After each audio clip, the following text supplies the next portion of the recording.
আমি আমাৰ সমাজ আৰু সমাজত ৰাজনীতি কৰি থাকিব পৰা পৰিৱেশটো জীয়াই থাকিম। দ্বিতীয় প্ৰশ্নটো কৈছিলো যে দ্বিতীয় প্ৰশ্নটো কি ক'ব, এনেধৰণৰ কথা বতৰাবিলাকে আগন্তুক মানে ধৰক মিত্ৰতাক অলপমান তৃণমূল পৰ্যায়ত অলপমান প্ৰভাৱ নেপেলাই জানো? ওপৰতো এনেধৰণৰ কথা বতৰা নেতাসকলৰ ধৰক আজি যিটো ক'লে তেওঁ, মই আগতেও কৈছো, আপোনালোকে মোক দেখিছেই সংবাদ মাধ্যমত, আমি সকলোৱে কাৰণ ভৱিষ্যতে বিজেপিৰ দৰে এটা শক্তিৰ বিৰুদ্ধে যুঁজিবলৈ আমি সকলো সাজু হৈ আছো।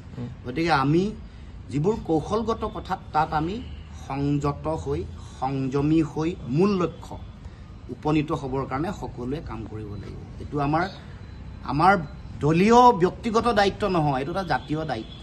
আমি ৰাজনীতি মানুহৰ কাৰণে, অসমৰ ভাল ভৱিষ্যতৰ কাৰণে কৰিব খুজিছোঁ। গতিকে মই ভাবোঁ যে কোন সময়ত আমি কি কোৱাটো উচিত, কেনেধৰণে আমি অকণমান সংযম হৈ থাকিব লাগিব, এইবোৰ আমি নিজেও সেই কথা উপলব্ধি কৰি সেই ধৰণে আমি কৰি আহিছোঁ। মই বেলেগৰ প্ৰতিও আহ্বান জনাম যাতে সময় কিন্তু অতি জটিল আৰু সংকটপূৰ্ণ, এই সময়ত জাতীয় দায়বদ্ধতাটো সকলোৱে অন্তৰৰ পৰা অন্তঃকৰণেৰে হৃদয়ংগম কৰি আমি কথা কৰিব লাগিব আৰু কাম কৰিব লাগিব।